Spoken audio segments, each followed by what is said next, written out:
which further erode public trust. Additionally, this sector, defense, suffers from redundant funding, ghost soldiers on payrolls, and militarization of civilian roles, contradicting constitutional mandates for a non-partisan army. We strongly urge, one, we've got to improve welfare for UPDF personnel, including salaries, housing, and healthcare. We've got to enhance accountability for defense expenditures, particularly classified budgets. Then strengthen border security to prevent illegal arms trafficking, and improve training and equipment for national security forces. Let me talk about agriculture, which is a favorite for Madame Agnes Chirabo. She's very passionate about that, and rightly so.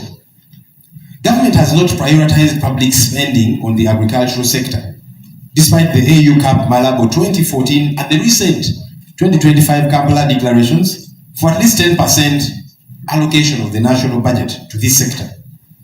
Budget allocation to the sector has stagnated at less than 3% of the national budget, with a component of more than 50% as external finance. The sectoral growth rate is at 3.8% out of the recommended 6%. About 40% of the agricultural processing factories countrywide are non-functional, but they tell us they are factories. With our tea and coffee factories operating capacity at only about 50%. So instead of bolstering that, they're now putting up new ones which are being given free taxpayers' money.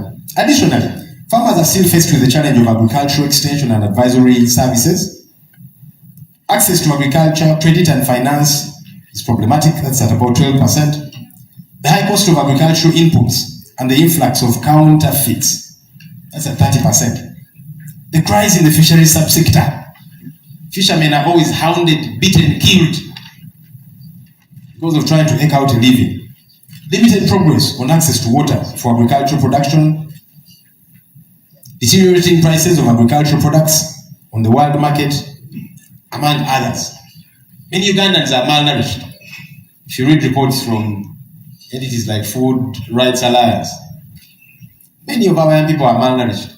And yet, Uganda has got nearly half of all the arable land in East Africa. That's land suitable for agriculture. Nearly half of all the arable land in East Africa is here in Uganda. But we have people starving.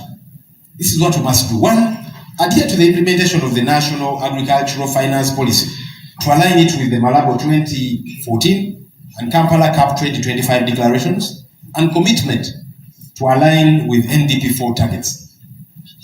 We've got to revamp the National Seed Company, expedite the National Agricultural Extension Strategy, finalize the National Irrigation Master Plan, and then urgently operationalize the Fisheries and Aquaculture Act of 2022.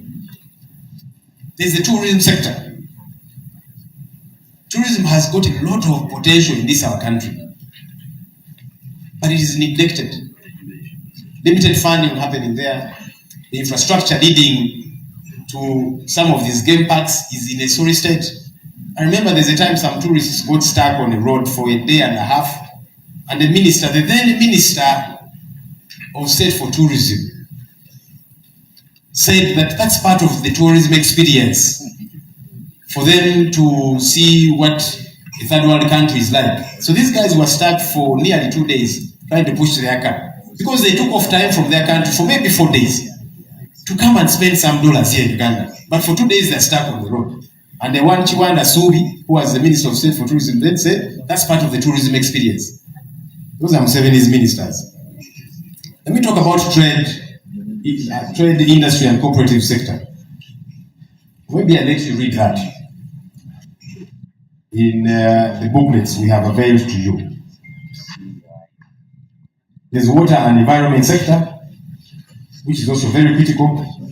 I'd encourage us to read so that I don't take too long here. Look at the proposals that we have there really. Strengthening enforcement of environmental protection laws, investing in reforestation and wetland restoration programs, improving access to clean water, particularly in rural areas.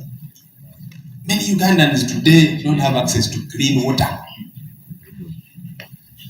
Enhancing waste management infrastructure to reduce pollution. There's the energy sector.